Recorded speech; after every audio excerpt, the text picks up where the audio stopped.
ਸਤਿ ਸ਼੍ਰੀ ਅਕਾਲ ਜੀ। ਤੁਸੀਂ ਵੇਖ ਰਹੇ ਹੋ ਪੰਜਾਬ ਮੇਲ USA TV।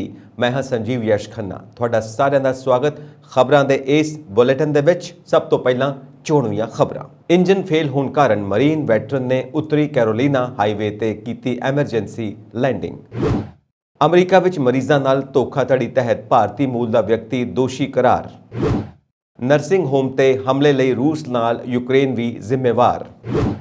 ਕੈਨੇਡਾ ਵਿੱਚ ਰੋਜ਼ਰਜ਼ ਆਊਟੇਜ ਕਾਰਨ ਬੈਂਕਿੰਗ ਸੇਵਾਵਾਂ ਪ੍ਰਭਾਵਿਤ। ਕੈਂਸਰ ਖਿਲਾਫ ਜੰਗ ਜਿੱਤਣ ਵਾਲੇ ਅਵਤਾਰ ਸਿੰਘ ਦਾ ਟੈਰੀ ਫੌਕਸ ਦੀ ਯਾਦ ਵਿੱਚ ਸ਼ਲਾਘਾਯੋਗ ਉਪਰਾਲਾ। ਨਿਊਜ਼ੀਲੈਂਡ ਵਿੱਚ ਕਰੋਨਾ ਦੇ 9300 ਤੋਂ ਵਧੇਰੇ ਨਵੇਂ ਮਾਮਲੇ ਆਏ ਸਾਹਮਣੇ। ਹੁਣ ਖਬਰਾਂ ਦਾ ਵਿਸਥਾਰ।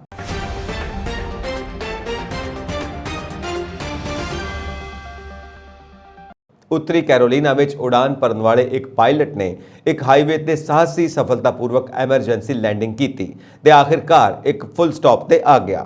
ਇਹ ਹੈਰਾਨੀਜਨਕ ਵੀਡੀਓ ਪਾਇਲਟ ਦੇ GoPro ਕੈਮਰੇ ਵਿੱਚ ਕੈਦ ਹੋ ਗਈ। 3 ਜੁਲਾਈ ਨੂੰ ਫਲੋਰੀਡਾ ਨਿਵਾਸੀ ਵਿਨਸੈਂਟ ਫਰੇਜ਼ਰ ਨੇ ਸਵਾਈਨ ਕਾਉਂਟੀ ਵਿੱਚ ਫੋਂਟਾਨਾ ਝੀਲ ਦੇ ਨੇੜੇ ਇੱਕ ਸੰਪਤੀ ਛੱਡ ਦਿੱਤੀ। ਫਰੇਜ਼ਰ ਆਪਣੇ ਸਹੁਰੇ ਨਾਲ ਸਿੰਗਲ ਇੰਜਨ ਵਾਲਾ ਜਹਾਜ਼ ਉਡਾ ਰਿਹਾ ਸੀ ਜਦੋਂ ਇੰਜਨ ਫੇਲ ਹੋ ਗਿਆ। ਫਰੇਜ਼ਰ ਦਾ ਇੱਕੋ ਇੱਕ ਵਿਕਲਪ ਸੀ ਕਿ ਉਹ USA ਰੂਟ 19 ਤੇ ਉਤਰਨ ਦੀ ਕੋਸ਼ਿਸ਼ ਕਰੇ। ਮੈਂ ਆਪਣੀ ਚੈੱਕ ਲਿਸਟ 'ਚੋਂ ਲੰਘਣਾ ਸ਼ੁਰੂ ਕਰ ਦਿੱਤਾ ਤੇ ਮੈਂ ਜਹਾਜ਼ ਨੂੰ ਮੁੜ ਚਾਲੂ ਕਰਨ ਅਤੇ ਥੋੜੇ ਸਮੇਂ ਲਈ ਉਡਾਨ ਭਰਨ ਦੇ ਯੋਗ ਸੀ, ਪਰ ਉਹ ਸਿਰਫ 3 ਤੋਂ 5 ਸੈਕਿੰਡ ਲਈ ਉਡਾਨ ਭਰਦਾ ਸੀ ਅਤੇ ਫਿਰ ਉਹ ਵਾਪਸ ਹੇਠਾਂ ਆ ਜਾਂਦੀ ਤੇ ਫਿਰ ਅੰਦਰ ਡੁੱਬਣ ਲੱਗਦਾ। ਫਰੇਜ਼ਰ ਨੇ ਨਿਊਜ਼ 13 ਨੂੰ ਯਾਦ ਕੀਤਾ। ਉਸਨੇ ਕਿਹਾ, ਰੱਬ ਦੀ ਕਿਰਪਾ ਨਾਲ ਮੈਂ ਆਪਣੇ ਖੱਬੇ ਪਾਸੇ ਦੇਖਿਆ ਅਤੇ ਤੁਸੀਂ ਇਸ ਨੂੰ ਪਹਿਲਾਂ ਨਹੀਂ ਦੇਖਿਆ ਕਿਉਂਕਿ ਤੁਸੀਂ ਜਾਣਦੇ ਹੋ ਇਹ ਸਿਰਫ ਸਾਰੀਆਂ ਘਾਟੀਆਂ ਅਤੇ ਪਹਾੜ ਹਨ, ਪਰ ਇੱਕ ਸੜਕ ਹੈ। ਉਹ ਸੜਕ ਕਿ ਮੈਂ ਉੱਥੇ ਹੀ ਉਤਰਿਆ, ਪੂਰੀ ਤਰ੍ਹਾਂ ਕਤਾਰਬੱਧ। ਸਵੈਨ ਕਾਉਂਟੀ ਸ਼ੈਰਿਫ ਕਰਟਿਸ ਕੋਚਰਨ ਨੇ ਪਾਇਲਟ ਦੀ ਸ਼ਾਨਦਾਰ ਲੈਂਡਿੰਗ ਦੀ ਪ੍ਰਸ਼ੰਸਾ ਕੀਤੀ। ਇਹ ਦੇਖਿਆ ਕਿ ਕਿਵੇਂ ਫਰੇਜ਼ਰ ਪਾਵਰ ਲਾਈਨਾਂ ਦੇ ਆਲੇ ਦੁਆਲੇ ਜਹਾਜ਼ ਘੁਮਾਉਣ ਦੇ ਯੋਗ ਸੀ। ਅਮਰੀਕਾ ਵਿੱਚ ਮਰੀਜ਼ਾਂ ਨਾਲ ਧੋਖਾਧੜੀ ਦੇ ਦੋਸ਼ ਵਿੱਚ ਭਾਰਤੀ ਮੂਲ ਦੇ ਇੱਕ ਵਿਅਕਤੀ ਨੂੰ ਅਦਾਲਤ ਨੇ ਦੋਸ਼ੀ ਪਾਇਆ। ਸਸਤੀ ਅਤੇ ਸਟੀਕ ਖੂਨ ਜਾਂਚ ਦਾ ਦਾਅਵਾ ਕਰਨ ਵਾਲੀ ਹੈਲਥ ਕੇਅਰ ਕੰਪਨੀ ਥੇਰਾਨੋਸ ਦੀ ਸੰਸਥਾਪਕ ਅਤੇ CEO ਐਲਿਜ਼ਾਬੈਥ ਹੋਮੇਜ਼ ਦੀ ਸਾਬਕਾ ਕਾਰੋਬਾਰੀ ਸਾਂਝੀਦਾਰ ਅਤੇ ਉਹਨਾਂ ਦੇ ਬॉयਫ੍ਰੈਂਡ ਰਮੇਸ਼ ਬਾਲਵਾਨੀ ਨੂੰ ਦੋਸ਼ੀ ਕਰਾਰ ਦਿੱਤਾ ਗਿਆ। ਜਿਊਰੀ ਨੇ ਕੰਪਨੀ ਦੇ ਸਾਬਕਾ CEO ਰਮੇਸ਼ ਬਾਲਵਾਨੀ ਨੂੰ ਤਕਰੀਬਨ 12 ਕੇਸਾਂ ਵਿੱਚ ਦੋਸ਼ੀ ਪਾਇਆ ਅਤੇ ਹਰ ਦੋਸ਼ ਲਈ ਉਸ ਨੂੰ 20 ਸਾਲ ਕੈਦ ਦੀ ਸਜ਼ਾ ਹੋ ਸਕਦੀ ਹੈ। ਐਲਿਜ਼ਾਬੈਥ ਹੋਮੇਜ਼ ਨੂੰ ਨਿਵੇਸ਼ਕਾਂ ਨਾਲ ਧੋਖਾਧੜੀ ਦਾ ਪਹਿਲਾਂ ਹੀ ਦੋਸ਼ੀ ਪਾਇਆ ਜਾ ਚੁੱਕਾ ਹੈ। ਐਲਿਜ਼ਾਬੈਥ ਨੇ ਸੰਨ 2003 ਵਿੱਚ ਥੋਰਾਨੋਸ ਦੀ ਸਥਾਪਨਾ ਕੀਤੀ। 2015 ਵਿੱਚ ਵਾਲ ਸਟਰੀਟ ਜਰਨਲ ਨੇ ਥੋਰਾਨੋਸ ਤਕਨੀਕ ਦੀਆਂ ਵੱਡੀਆਂ ਸਮੱਸਿਆਵਾਂ ਨੂੰ ਵੀ ਉਜਾਗਰ ਕੀਤਾ ਸੀ। ਅਮਰੀਕੀ ਨਿਆਂ ਵਿਭਾਗ ਮੁਤਾਬਿਕ ਐਲਿਜ਼ਾਬੈਥ ਅਤੇ ਬਾਲਵਾਨੀ ਨੇ ਇਸ਼ਤਿਹਾਰ ਅਤੇ ਲਾਲਚ ਦੇ ਕੇ ਡਾਕਟਰਾਂ ਤੇ ਰੋਗੀਆਂ ਨੂੰ ਥੋਰਾਨੋਸ ਖੂਨ ਜਾਂਚ ਲੈਬੋਰੇਟਰੀਜ਼ ਦੀਆਂ ਸੇਵਾਵਾਂ ਨੂੰ ਵਰਤਣ ਲਈ ਉਤਸ਼ਾਹਿਤ ਕੀਤਾ ਸੀ, ਇਹ ਜਾਣਦੇ ਹੋਏ ਵੀ ਕਿ ਥੋਰਾਨੋਸ ਤਕਨੀਕ ਕੁਝ ਖੂਨ ਜਾਂਚ ਲਈ ਭਰੋਸੇਮੰਦ ਅਤੇ ਸਟੀਕ ਨਤੀਜੇ ਨਹੀਂ ਦਿੰਦੀ। ਦੋਵਾਂ ਨੇ ਸਟੀਕ ਜਾਂਚ ਅਤੇ ਸਸਤੇ ਨਤੀਜੇ ਦੇਣ ਦਾ ਦਾਅਵਾ ਕਰਕੇ ਡਾਕਟਰਾਂ ਤੇ ਮਰੀਜ਼ਾਂ ਨਾਲ ਧੋਖਾ ਕੀਤਾ ਸੀ। ਰੂਸ ਵੱਲੋਂ ਫਰਵਰੀ ਦੇ ਆਖਿਰ ਵਿੱਚ ਯੂਕਰੇਨ ਤੇ ਹਮਲੇ ਕੀਤੇ ਜਾਣ ਦੇ ਕਰੀਬ 2 ਹਫ਼ਤੇ ਬਾਅਦ ਕ੍ਰੈਮਲਿਨ ਸਮਰਪਿਤ ਵਿਦਰੋਹੀਆਂ ਨੇ ਪੂਰਬੀ ਲੁਹਾਂਸਕ ਖੇਤਰ ਦੇ ਇੱਕ ਨਰਸਿੰਗ ਹੋਮ ਤੇ ਹਮਲਾ ਕੀਤਾ ਸੀ। ਸੰਯੁਕਤ ਰਾਸ਼ਟਰ ਨੇ ਇਸ ਹਮਲੇ ਲਈ ਰੂਸ ਦੇ ਨਾਲ-ਨਾਲ ਯੂਕਰੇਨ ਨੂੰ ਵੀ ਸਮਾਨ ਰੂਪ ਨਾਲ ਜ਼ਿੰਮੇਵਾਰ ਠਹਿਰਾਇਆ ਹੈ। ਇਸ ਹਮਲੇ ਕਾਰਨ ਕਈ ਮਰੀਜ਼ ਬਿਨਾਂ ਬਿਜਲੀ ਪਾਣੀ ਦੇ ਨਰਸਿੰਗ ਹੋਮ ਦੀ ਇਮਾਰਤ ਵਿੱਚ ਫਸ ਗਏ ਸਨ।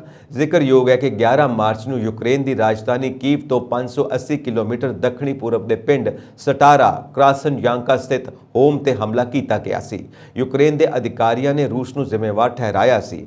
ਹਾਲਾਂਕਿ ਸੰਯੁਕਤ ਰਾਸ਼ਟਰ ਦੀ ਇੱਕ ਨਵੀਂ ਰਿਪੋਰਟ ਵਿੱਚ ਕਿਹਾ ਗਿਆ ਹੈ ਕਿ ਹਮਲੇ ਲਈ ਯੂਕਰੇਨ ਦੀਆਂ ਹਥਿਆਰਬੰਦ ਸੈਨਾਵਾਂ ਸਮਾਨ ਰੂਪ ਨਾਲ ਜ਼ਿੰਮੇਵਾਰ ਹਨ ਕਿਉਂਕਿ ਹਮਲੇ ਤੋਂ ਕੁਝ ਦਿਨ ਪਹਿਲਾਂ ਉਹਨਾਂ ਨੇ ਨਰਸਿੰਗ ਹੋਮ ਦੀ ਇਮਾਰਤ ਦੇ ਅੰਦਰ ਤੋਂ ਮੋਰਚਾ ਸੰਭਾਲਿਆ ਸੀ, ਜਿਸ ਨੇ ਇਮਾਰਤ ਨੂੰ ਦੁਸ਼ਮਣ ਸੈਨਾ ਦੇ ਨਿਸ਼ਾਨੇ ਤੇ ਲਿਆਉਣ ਦਾ ਕੰਮ ਕੀਤਾ। ਸੰਯੁਕਤ ਰਾਸ਼ਟਰ ਨੇ ਆਪਣੀ ਰਿਪੋਰਟ ਵਿੱਚ ਕਿਹਾ ਕਿ ਨਰਸਿੰਗ ਹੋਮ ਵਿੱਚ ਮੌਜੂਦ 71 ਮਰੀਜ਼ਾਂ ਚੋਂ ਘੱਟੋ-ਘੱਟ 22 ਬਚਣ ਵਿੱਚ ਸਫਲ ਰਹੇ, ਪਰ ਮ੍ਰਿਤਕਾਂ ਦੀ ਅਸਲ ਗਿਣਤੀ ਅਜੇ ਵੀ ਪਤਾ ਨਹੀਂ ਹੈ। ਰੋਜ਼ਰਜ਼ ਆਊਟੇਜ ਕੈਨੇਡਾ ਭਰ ਵਿੱਚ ਸ਼ੁੱਕਰਵਾਰ ਨੂੰ ਉਪਭੋਗਤਾਵਾਂ ਨੂੰ ਪ੍ਰਭਾਵਿਤ ਕਰ ਰਿਹਾ ਹੈ। ਜਿਸ ਨਾਲ ਸੈਲੂਲਰ ਅਤੇ ਇੰਟਰਨੈਟ ਸੇਵਾਵਾਂ ਪ੍ਰਭਾਵਿਤ ਹੋਈਆਂ ਨੇ। ਰੋਜਰਸ ਨੇ ਸਵੇਰੇ 9 ਵਜੇ ਤੋਂ ਠੀਕ ਪਹਿਲਾਂ ਆਪਣੇ ਟਵਿੱਟਰ ਅਕਾਊਂਟ ਤੇ ਲਿਖਿਆ, ਅਸੀਂ ਜਾਣਦੇ ਹਾਂ ਕਿ ਸਾਡੇ ਗਾਹਕਾਂ ਲਈ ਜੁੜੇ ਰਹਿਣਾ ਕਿੰਨਾ ਮਹੱਤਵਪੂਰਨ ਹੈ। ਅਸੀਂ ਵਰਤਮਾਨ ਵਿੱਚ ਸਾਡੇ ਨੈਟਵਰਕਾਂ ਨੂੰ ਪ੍ਰਭਾਵਿਤ ਕਰਨ ਵਾਲੀਆਂ ਸਮੱਸਿਆਵਾਂ ਤੋਂ ਜਾਣੂ ਹਾਂ ਅਤੇ ਸਾਡੀਆਂ ਟੀਮਾਂ ਇਸ ਮੁੱਦੇ ਨੂੰ ਜਲਦ ਤੋਂ ਜਲਦ ਹੱਲ ਕਰਨ ਲਈ ਪੂਰੀ ਤਰ੍ਹਾਂ ਨਾਲ ਰੁੱਝੀਆਂ ਹੋਈਆਂ ਹਨ। ਅਸੀਂ ਤੁਹਾਨੂੰ ਅਪਡੇਟ ਕਰਦੇ ਰਹਾਂਗੇ ਕਿਉਂਕਿ ਸਾਡੇ ਕੋਲ ਸਾਂਝੀ ਕਰਨ ਲਈ ਹੋਰ ਜਾਣਕਾਰੀ ਹੈ। ਟੈਕ ਸੇਵੀ ਨੇ ਸਵੇਰੇ 8:25 ਤੇ ਨੋਟ ਕੀਤਾ ਕਿ ਆਊਟੇਜ ਸਾਰੇ ਇੰਟਰਨੈਟ ਅਤੇ ਵਾਇਰਲੈਸ ਉਪਭੋਗਤਾਵਾਂ ਨੂੰ ਪ੍ਰਭਾਵਿਤ ਕਰ ਰਿਹਾ ਹੈ ਅਤੇ ਇਸ ਮੁੱਦੇ ਨੂੰ ਹੱਲ ਕਰਨ ਲਈ ਵਰਤਮਾਨ ਵਿੱਚ ਕੋਈ ETA ਨਹੀਂ ਸੀ। ਸੇਵਾਵਾਂ ਦੇ ਪ੍ਰਭਾਵਿਤ ਹੋਣ ਕਾਰਨ ਕੰਪਨੀ ਦੇ ਲੱਖਾਂ ਉਪਭੋਗਤਾ ਪਰੇਸ਼ਾਨ ਹਨ। ਉਪਭੋਗਤਾ ਦੇਸ਼ ਭਰ ਦੇ ਖੇਤਰਾਂ ਤੋਂ ਇੰਟਰਨੈਟ ਦੀ ਵਰਤੋਂ ਕਰਨ, ਫੋਨ ਕਾਲ ਕਰਨ ਅਤੇ ਕੇਬਲ ਟੈਲੀਵਿਜ਼ਨ ਦੀ ਵਰਤੋਂ ਨਾ ਕਰ ਪਾਉਣ ਦੀ ਲਗਾਤਾਰ ਸ਼ਿਕਾਇਤ ਕਰ ਰਹੇ ਹਨ। ਹਾਲਾਂਕਿ ਆਊਟੇਜ ਇੰਨਾ ਵੱਡਾ ਹੈ ਕਿ ਵੱਡੀ ਗਿਣਤੀ 'ਚ ਲੋਕਾਂ ਦੀਆਂ ਸ਼ਿਕਾਇਤਾਂ ਆਉਣ ਕਾਰਨ ਕੰਪਨੀ ਦਾ ਕਸਟਮਰ ਕੇਅਰ ਸਿਸਟਮ ਹੀ ਠੱਪ ਪੈ ਗਿਆ ਹੈ। ਜ਼ਿਆਦਾਤਰ ਆਊਟੇਜ ਦੀਆਂ ਸ਼ਿਕਾਇਤਾਂ ਦੱਖਣੀ ਓਨਟਾਰੀਓ 'ਚ ਦਰਜ ਕੀਤੀਆਂ ਗਈਆਂ ਨੇ। ਟੋਰਾਂਟੋ ਅਤੇ ਪੀਲ ਪੁਲਿਸ ਸੇਵਾਵਾਂ ਦੋਵਾਂ ਨੇ ਸ਼ੁੱਕਰਵਾਰ ਸਵੇਰੇ ਆਊਟੇਜ ਤੇ ਬਿਆਨ ਦਿੱਤਾ, ਜਿਸ ਵਿੱਚ ਕਿਹਾ ਗਿਆ ਕਿ ਇਸ ਆਊਟੇਜ ਨੇ 911 ਤੇ ਕਾਲ ਕਰਨ ਦੀ ਸਮਰੱਥਾ ਨੂੰ ਪ੍ਰਭਾਵਿਤ ਕੀਤਾ ਹੈ। ਇਸ ਤੋਂ ਇਲਾਵਾ ਬੈਂਕਿੰਗ ਸੇਵਾਵਾਂ ਵੀ ਪ੍ਰਭਾਵਿਤ ਹੋਈਆਂ ਹਨ, ਜਿਸ ਦੇ ਨਤੀਜੇ ਵਜੋਂ ਡੈਬਿਟ ਜਾਂ ਕ੍ਰੈਡਿਟ ਤੋਂ ਖਰੀਦਦਾਰੀ ਨਹੀਂ ਹੋ ਪਾ ਰਹੀ। ਤੁਹਾਨੂੰ ਦੱਸ ਦਈਏ ਕਿ ਅਪ੍ਰੈਲ 2021 ਵਿੱਚ ਵੀ ਰੋਜਰਸ ਕਮਿਊਨੀਕੇਸ਼ਨ ਦੇ ਉਪਭੋਗਤਾਵਾਂ ਨੂੰ ਇਸ ਤਰ੍ਹਾਂ ਦੀ ਇੱਕ ਦੇਸ਼ ਵਿਆਪੀ ਆਊਟੇਜ ਦਾ ਸਾਹਮਣਾ ਕਰਨਾ ਪਿਆ ਸੀ, ਜਿਸ ਵਿੱਚ ਕਈ ਲੋਕ ਕਾਲ ਕਰਨ, ਟੈਕਸਟ ਸੰਦੇਸ਼ ਭੇਜਣ ਜਾਂ ਆਪਣੇ ਇੰਟਰਨੈਟ ਬ੍ਰਾਊਜ਼ਰ ਤੱਕ ਪਹੁੰਚਣ ਵਿੱਚ ਅਸਮਰਥ ਰਹੇ ਸਨ। ਉਸ ਸਮੇਂ ਕੰਪਨੀ ਨੇ ਇਸ ਆਊਟੇਜ ਨੂੰ ਇੱਕ ਸੌਫਟਵੇਅਰ ਸਮੱਸਿਆ ਲਈ ਜ਼ਿੰਮੇਵਾਰ ਠਹਿਰਾਇਆ ਸੀ। ਰੋਜਰਸ ਨੇ ਕਰੀਬ 10 ਮਿਲੀਅਨ ਵਾਇਰਲੈਸ ਸਬਸਕ੍ਰਾਈਬਰ ਅਤੇ 2.25 ਮਿਲੀਅਨ ਰੀਟੇਲ ਇੰਟਰਨੈਟ ਸਬਸਕ੍ਰਾਈਬਰ ਹਨ। ਕੈਂਸਰ ਜਿਹੀ ਨਾਮੁਰਾਦ ਬਿਮਾਰੀ ਨੂੰ 2 ਵਾਰ ਮਾਤ ਦੇਣ ਵਾਲੇ ਸਰੀ ਨਿਵਾਸੀ ਪ੍ਰੋਫੈਸਰ ਅਵਤਾਰ ਸਿੰਘ ਵਿਰਦੀ ਨੇ ਗੁਰਦੁਆਰਾ ਦੁੱਖ ਨਿਵਾਰਨ ਸਾਹਿਬ ਸਰੀ ਤੋਂ ਅਰਦਾਸ ਕਰਨ ਉਪਰੰਤ ਕੈਂਸਰ ਖਿਲਾਫ ਜੰਗ ਲਈ ਅਗਲੇ ਪੜਾਅ ਵੱਲ ਨੂੰ ਕਦਮ ਵਧਾ ਦਿੱਤੇ ਹਨ।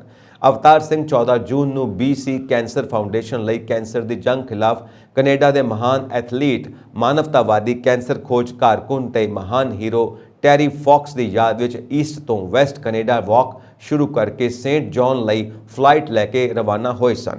ਪ੍ਰੋਫੈਸਰ ਅਵਤਾਰ ਸਿੰਘ ਵਿਰਦੀ ਖੁਦ ਕੈਂਸਰ ਪੀੜਿਤ ਸਨ। ਇਸ ਨਾਮੁਰਾਦ ਬਿਮਾਰੀ ਕਾਰਨ ਉਹਨਾਂ ਦੇ ਜੀਵਨ ਵਿੱਚ ਆਈ ਉਥਲ-ਪੁਥਲ ਅਤੇ ਪਰਮਾਤਮਾ ਦੀ ਕਿਰਪਾ ਨਾਲ ਇਸ ਉੱਪਰ ਜਿੱਤ ਪ੍ਰਾਪਤ ਕਰਨ ਉਪਰੰਤ ਕੈਂਸਰ ਦੇ ਇਲਾਜ ਅਤੇ ਖੋਜ ਲਈ ਫੰਡ ਇਕੱਤਰ ਕਰਨ ਦੀ ਮੁਹਿੰਮ ਸ਼ੁਰੂ ਕੀਤੀ। ਅਵਤਾਰ ਸਿੰਘ ਇਸ ਮੁਹਿੰਮ ਤਹਿਤ ਐਕਰੋਸ ਕੈਨੇਡਾ ਵਾਕ ਸੇਂਟ ਜੌਨ, ਨਿਊ ਫਾਊਂਡਲੈਂਡ ਤੋਂ 14 ਜੂਨ ਨੂੰ ਆਰੰਭ ਕਰਕੇ ਕੈਨੇਡਾ ਦੇ ਪ੍ਰਮੁੱਖ ਸ਼ਹਿਰਾਂ Quebec City, Montreal, Ottawa, Brampton, Winnipeg, Regina, Edmonton, Calgary ਤੋਂ ਹੁੰਦੇ ਹੋਏ ਵਾਪਸ 5 ਜੁਲਾਈ ਨੂੰ ਸਰੀ ਪੁੱਜੇ। ਉਹ ਬੀਤੇ ਦਿਨ ਐਬਟਸਫੋਰਡ, ਸ਼ਨੀਵਾਰ ਨੂੰ ਸਰੀ ਅਤੇ ਐਤਵਾਰ ਨੂੰ ਰਿਚਮੰਡ, ਵੈਨਕੂਵਰ, ਨਿਊ ਵੈਸਟ ਅਤੇ ਵੈਨਕੂਵਰ ਹੁੰਦੇ ਹੋਏ ਸਾਰੇ ਗੁਰੂ ਘਰਾਂ ਅਤੇ ਮੰਦਰਾਂ ਵਿੱਚ ਹਾਜ਼ਰੀ ਲਵਾਉਂਦੇ ਹੋਏ ਸਟੈਨਲੀ ਪਾਰਕ, ਵੈਨਕੂਵਰ ਵਿਖੇ ਵਾਕ ਸਮਾਪਤ ਕਰਨਗੇ।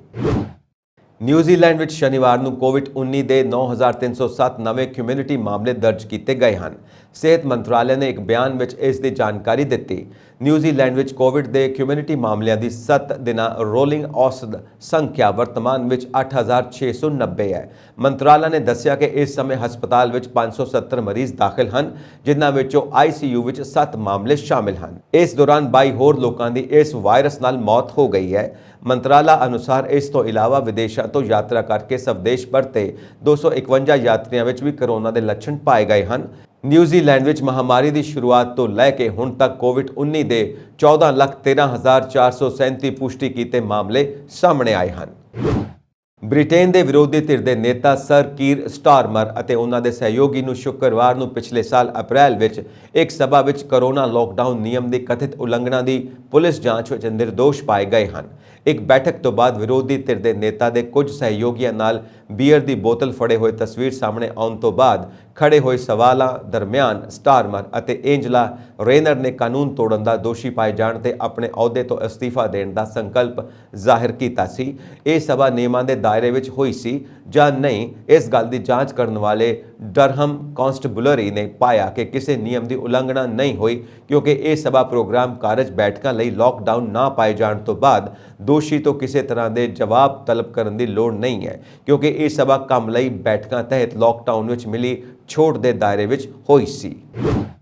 ਬਰਤਾਨੀਆ ਦੇ ਸਾਬਕਾ ਵਿੱਤ ਮੰਤਰੀ ਰਿਸ਼ੀ ਸੁਨਾਕ ਨੇ ਅਗਲੇ ਪ੍ਰਧਾਨ ਮੰਤਰੀ ਬਣਨ ਦੀ ਦੌੜ ਵਿੱਚ ਆਪਣੀ ਦਾਅਵੇਦਾਰੀ ਪੇਸ਼ ਕਰ ਦਿੱਤੀ ਹੈ। ਉਹਨਾਂ ਸੋਸ਼ਲ ਮੀਡੀਆ ਤੇ ਇਸ ਦਾਅਵੇਦਾਰੀ ਦਾ ਐਲਾਨ ਕੀਤਾ। ਰਿਸ਼ੀ ਦੇ ਹੱਕ ਵਿੱਚ ਰੈਡੀ ਫॉर ਰਿਸ਼ੀ ਸਲੋਗਨ ਦੇ ਨਾਲ ਉਹਨਾਂ ਆਪਣਾ ਪ੍ਰਚਾਰ ਵੀ ਸ਼ੁਰੂ ਕਰ ਦਿੱਤਾ ਹੈ। ਚੋਣ ਮੁਹਿੰਮ ਲਈ ਸੋਸ਼ਲ ਮੀਡੀਆ ਤੇ ਰਿਸ਼ੀ ਨੇ ਆਪਣੇ ਪਰਿਵਾਰ ਦੇ ਭਾਰਤ ਤੋਂ ਯੂਕੇ ਤੱਕ ਦੇ ਸਫ਼ਰ ਅਤੇ ਸਿਆਸਤ ਵਿੱਚ ਆਉਣ ਤੱਕ ਦੇ ਸਫ਼ਰ ਨੂੰ ਪੇਸ਼ ਕਰਦਾ ਇੱਕ ਵੀਡੀਓ ਸਾਂਝਾ ਕੀਤਾ। ਉਹਨਾਂ ਕਿਹਾ ਕਿ ਇਹ ਸਾਡਾ ਦੇਸ਼ ਹੈ ਜਿਨ੍ਹਾਂ ਨੇ ਉਹਨਾਂ ਅਤੇ ਉਹਨਾਂ ਦੇ ਲੱਖਾਂ ਲੋਕਾਂ ਨੂੰ ਬਿਹਤਰ ਭਵਿੱਖ ਦਾ ਮੌਕਾ ਦਿੱਤਾ ਹੈ। ਸੁਣਨ ਦਾ ਦਾਅਵਾ ਕੀਤਾ ਹੈ ਕਿ ਬ੍ਰਿਟਾਨੀਆ ਬਹੁਤ ਚੁਣੌਤੀਆਂ ਦਾ ਮੁਕਾਬਲਾ ਕਰ ਰਿਹਾ ਹੈ। ਉਹਨਾਂ ਕਿਹਾ ਕਿ ਇਹ ਮੇਰੀ ਕਹਾਣੀ ਹੈ ਅਤੇ ਹੁਣ ਤੁਹਾਡੀ ਕਹਾਣੀ ਹੋਵੇਗੀ ਕਿਉਂਕਿ ਪ੍ਰਧਾਨ ਮੰਤਰੀ ਤੁਹਾਡਾ ਹੋਵੇਗਾ। ਜ਼ਿਕਰਯੋਗ ਹੈ ਕਿ ਰਿਸ਼ੀ ਸੁਨਾਕ ਪਹਿਲਾਂ ਵੀ ਇੱਕ ਸਰਵੇਖਣ ਵਿੱਚ ਪ੍ਰਧਾਨ ਮੰਤਰੀ ਅਹੁਦੇ ਲਈ ਲੋਕਾਂ ਦੇ ਸਭ ਤੋਂ ਵੱਧ ਪਸੰਦੀਦਾ ਨੇਤਾ ਰਹਿ ਚੁੱਕੇ ਨੇ। ਇਸ ਦੌੜ ਵਿੱਚ ਸਾਬਕਾ ਬਰਾਬਰਤਾ ਮੰਤਰੀ ਕੇਮੀ ਬੈਡੋਨੋਜ, ਅਟਾਰਨੀ ਜਨਰਲ ਸੁਏਲਾ ਬ੍ਰੇਵਰਮੈਨ, ਵਿਦੇਸ਼ੀ ਮਾਮਲਿਆਂ ਬਾਰੇ ਕਮੇਟੀ ਪ੍ਰਧਾਨ ਟੌਮ ਤੁਗੇਨਦਾਤ, ਸਾਬਕਾ ਵਿਦੇਸ਼ ਮੰਤਰੀ ਜੇਰਮੀ ਹੰਟ, ਲਿਜ਼ ਟਰਸ, ਸਾਜਿਦ ਜਾਵੇਦ ਅਤੇ ਨਦੀਮ ਜ਼ਾਹਵੀ ਵੱਲੋਂ ਵੀ ਜਲਦੀ ਦਾਅਵੇਦਾਰੀ ਪੇਸ਼ ਕੀਤੇ ਜਾਣ ਦੀਆਂ ਕਿਆਸ ਆਰਾਈਆਂ ਲਗਾਈਆਂ ਜਾ ਰਹੀਆਂ ਨੇ।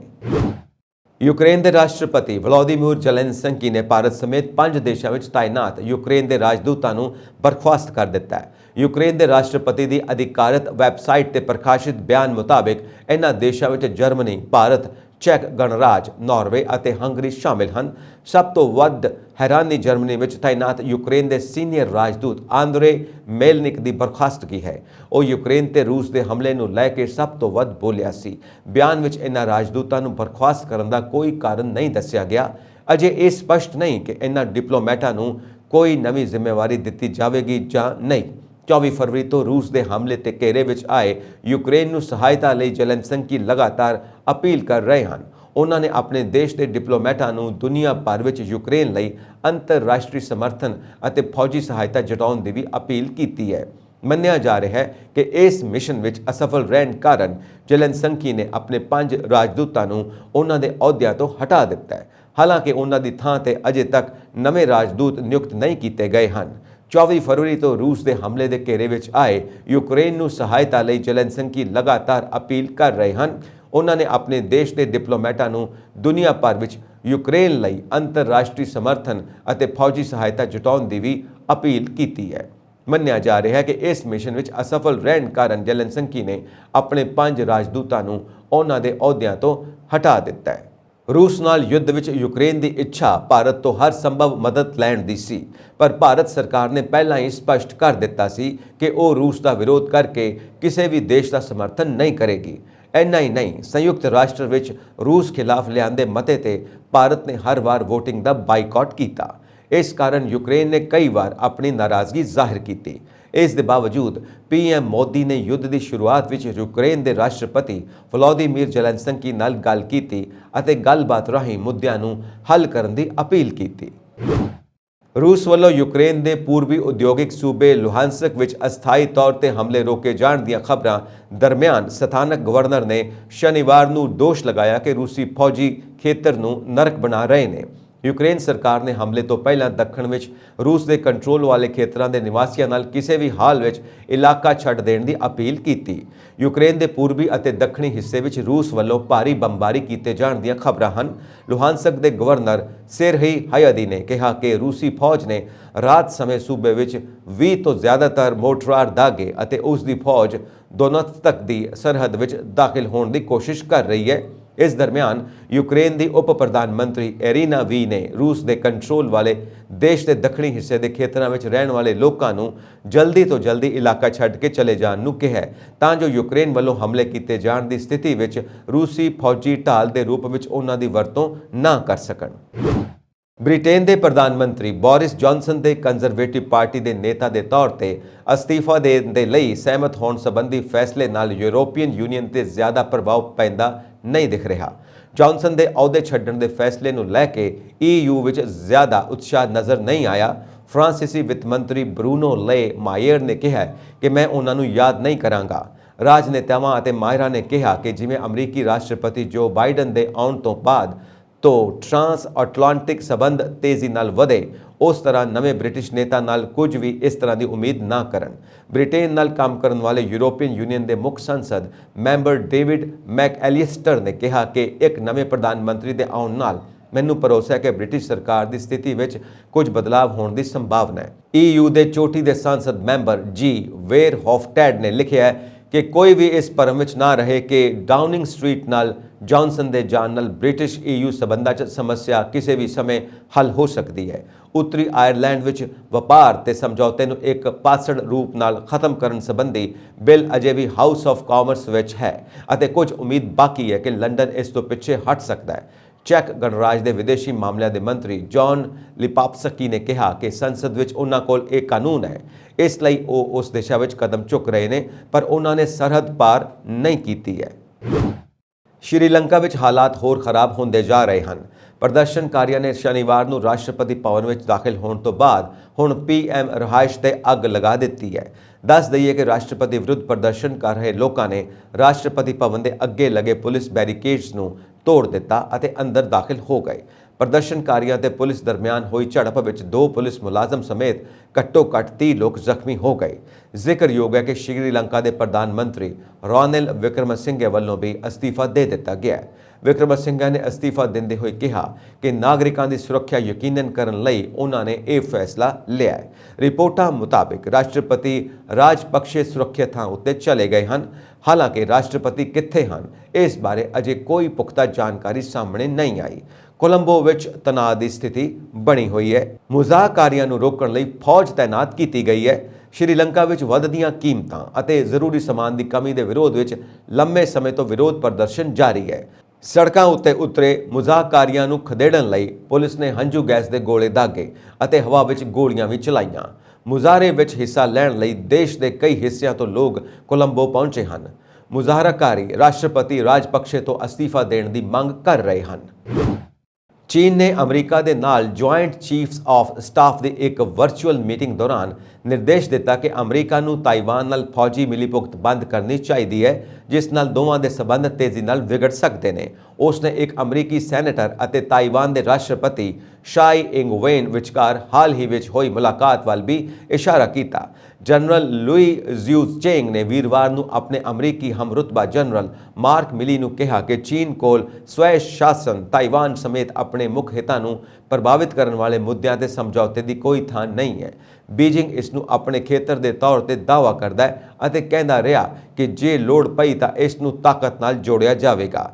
ਲੀ ਨੇ ਕਿਹਾ ਕਿ ਚੀਨ ਅਮਰੀਕਾ ਨੂੰ ਤਾਕੀਦ ਕਰਦਾ ਹੈ ਕਿ ਉਹ ਇਤਿਹਾਸ ਨੂੰ ਉਲਟਣਾ ਬੰਦ ਕਰੇ, ਤਾਈਵਾਨ ਨਾਲ ਫੌਜੀ ਮਿਲੀਭੁਗਤ ਤੋਂ ਬਚੇ। ਇਹ ਅਮਰੀਕਾ ਚੀਨ ਸਬੰਧਾਂ ਅਤੇ ਤਾਈਵਾਨ ਸਟ੍ਰੇਟ ਵਿੱਚ ਸਥਿਰਤਾ ਲਈ ਜ਼ਰੂਰੀ ਹੈ। ਇਸ ਦੇ ਨਾਲ ਹੀ ਲੀ ਨੇ ਇੱਕ ਪਰਦਾ ਚੇਤਾਵਨੀ ਜਾਰੀ ਕੀਤੀ ਕਿ ਚੀਨੀ ਫੌਜ ਰਾਸ਼ਟਰੀ ਪ੍ਰਭੂਸੱਤਾ ਅਤੇ ਖੇਤਰੀ ਅਖੰਡਤਾ ਦੀ ਮਜ਼ਬੂਤੀ ਨਾਲ ਰੱਖਿਆ ਕਰੇਗੀ। ਜੇਕਰ ਕੋਈ ਇਸ ਵਿੱਚ ਦਖਲਅੰਦਾਜ਼ੀ ਕਰਦਾ ਹੈ ਤਾਂ ਚੀਨ ਵੱਲੋਂ ਮੂੰਹ ਤੋੜ ਜਵਾਬ ਦਿੱਤਾ ਜਾਵੇਗਾ। ਇਹ ਮੀਟਿੰਗ ਚੀਨੀ ਰੱਖਿਆ ਮੰਤਰੀ ਵੇਈ ਫੇਂਗੇ ਵੱਲੋਂ ਪਿਛਲੇ ਮਹੀਨੇ ਇੱਕ ਖੇਤਰੀ ਸੁਰੱਖਿਆ ਸੰਮੇਲਨ ਵਿੱਚ ਕੀਤੀ ਗਈ ਤਿੱਖੀ ਟਿੱਪਣੀ ਤੋਂ ਬਾਅਦ ਹੋਈ, ਜਿਸ ਵਿੱਚ ਅਮਰੀਕੀ ਰੱਖਿਆ ਸਕੱਤਰ ਲਾਇਡ ਆਸਟਿਨ ਵੀ ਮੌਜੂਦ ਸਨ।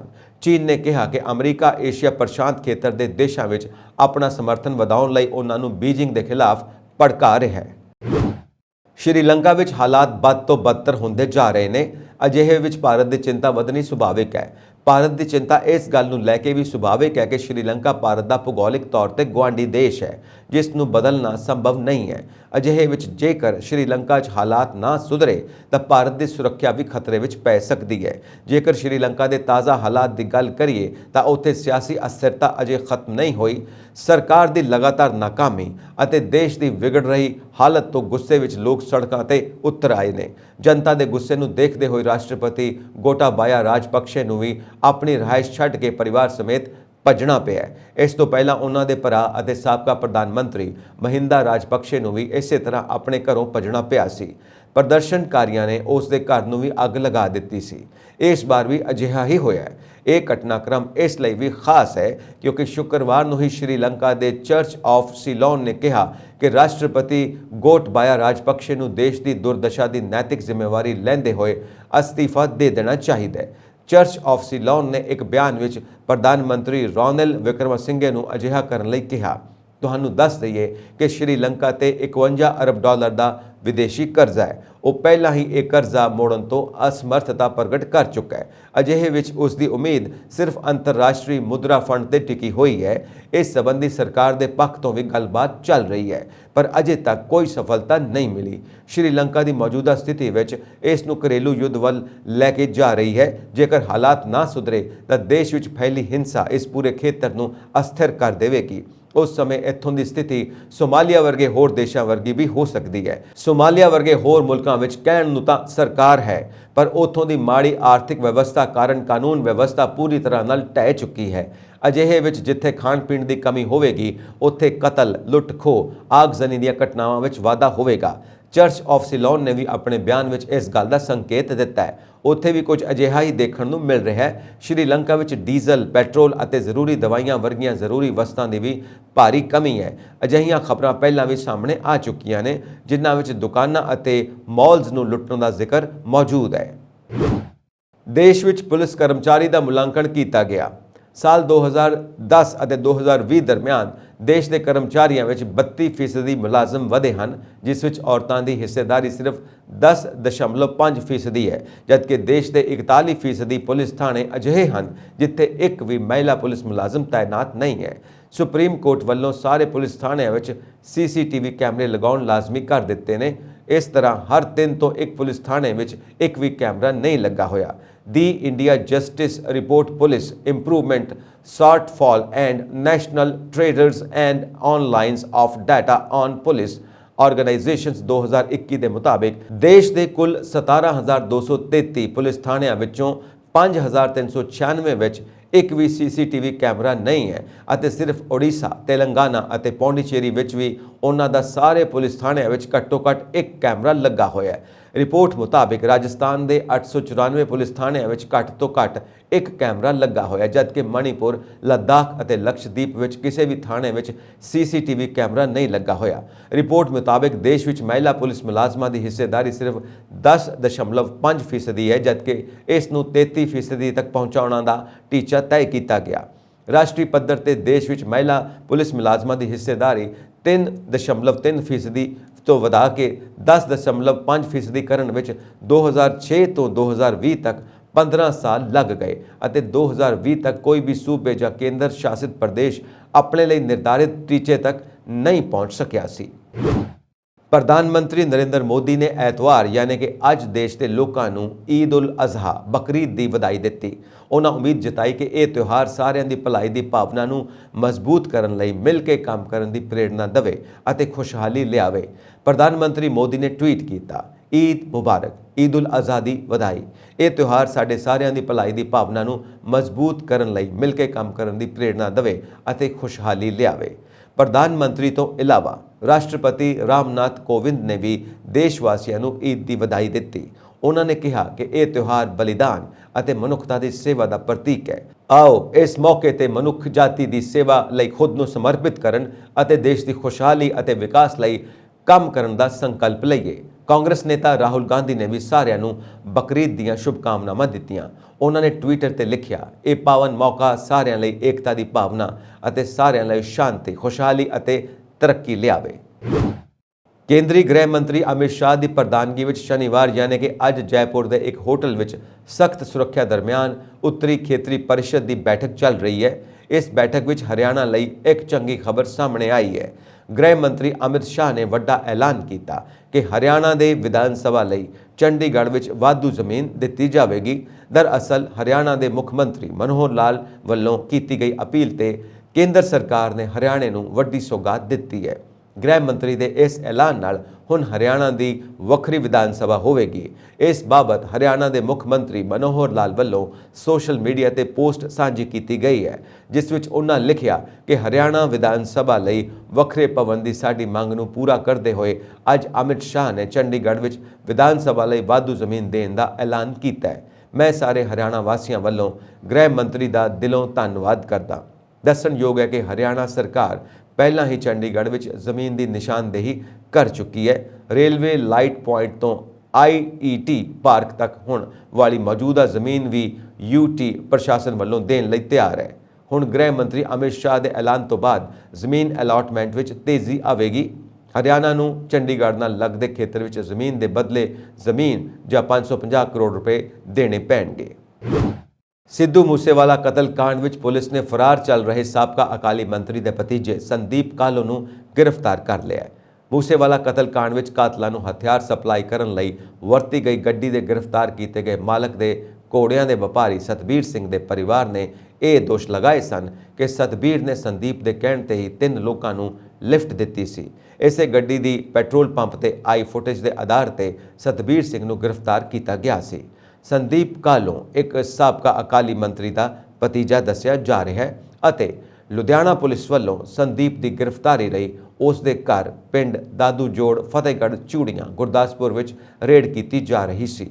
ਲੁਧਿਆਣਾ ਪੁਲਿਸ ਦੇ CIA ਸਟਾਫ ਦੀ ਇੰਚਾਰਜ ਬੇਅੰਤ ਜਨੂਜਾ ਦੀ ਟੀਮ ਨੇ FIR ਨੰਬਰ 139/22 ਅੰਡਰ ਸੈਕਸ਼ਨ 25/54/59 ਦੇ ਤਹਿਤ ਬਾੜੇਵਾਲ ਕਨਾਲ ਦੇ ਨੇੜਿਓਂ ਸੰਦੀਪ ਕਾਹਲੋਂ ਨੂੰ ਗ੍ਰਿਫਤਾਰ ਕੀਤਾ ਅਤੇ ਅਦਾਲਤ ਵਿੱਚ ਪੁਲਿਸ ਰਿਮਾਂਡ ਲਈ ਪੇਸ਼ ਕੀਤਾ ਜਾ ਰਿਹਾ ਹੈ ਤਾਂ ਜੋ ਉਸ ਤੋਂ ਹੋਰ ਪੁੱਛਗਿੱਛ ਕੀਤੀ ਜਾ ਸਕੇ।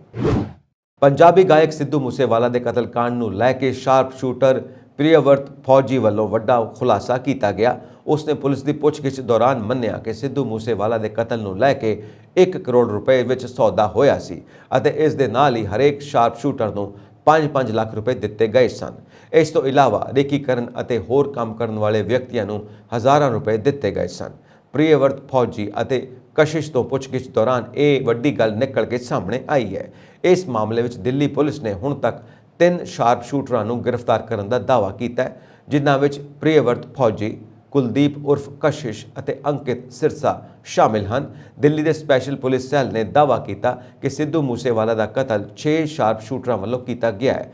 ਪ੍ਰਿਯਵਰਤ ਅਤੇ ਕਸ਼ਿਸ਼ ਨੂੰ ਪੰਜਾਬ ਪੁਲਿਸ ਵੱਲੋਂ ਪੰਜਾਬ ਲਿਆਂਦਾ ਗਿਆ ਹੈ, ਜੋ ਕਿ ਇਸ ਸਮੇਂ ਰਿਮਾਂਡ ਤੇ ਨੇ।